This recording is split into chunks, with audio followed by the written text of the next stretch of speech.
Nakagawa nga ako ng pwedeng merienda mga katrops at talaga namang napakasarap, parang chicken nuggets yung lasa.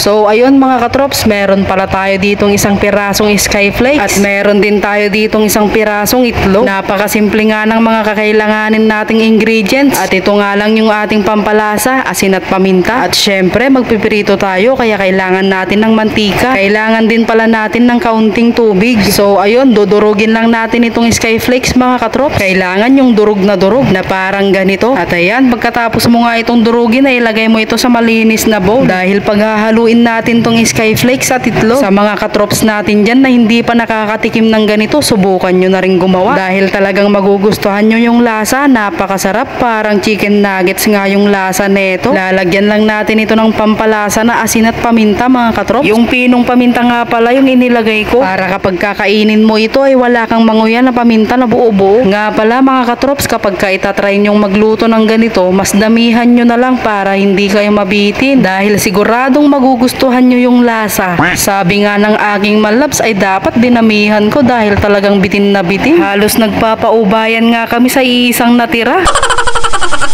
Sabi ko nga sa kanya, sayo na lang to. Pero ayaw niya, sa akin na lang daw. Kaya ang ending, naghati na lang.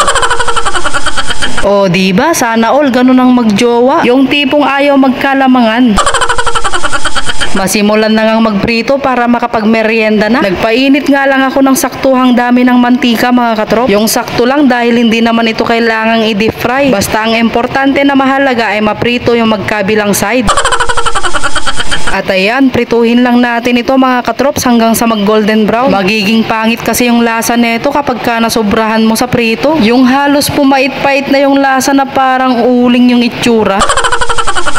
At ayan, okay na nga ito mga katrops, kaya inahon ko na sa kahirapan. Syempre, prituhin lang din natin itong mga natira mga katrops. O diba, madami-dami din yung aking nagawa sa isang pirasong itlog at skyflakes. Madami-dami pero kinulang. So ayun, makapunta na nga muna dito sa may tindahan para bumili ng soft drinks. Dahil kung may pambara ay syempre meron ding panulak. So ayan, merienda time na mga katrops. Tara mga katrops, merienda tayo. At ito na yung ating biniling soft drinks. Syempre, titikman ko na yung aking niluto. Yung itsura nga nito mga katrops ay parang chicken nuggets. At in fairness, may pagkahawig sila ng lasa. Siguro dahil dun sa itlog na nilagay natin mga katrops. Dahil ang itlog ay nanggaling sa manok at ang manok ay nanggaling sa itlog. Ha? Ano daw?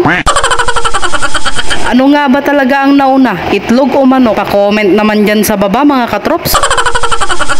So ayun, sa mga may gustong magpa-shoutout, comment lang kayo dyan sa baba mga katrops para mai-shoutout ko kayo sa aking next vlog. At hanggang dito na lang mga katrops. Bye bye!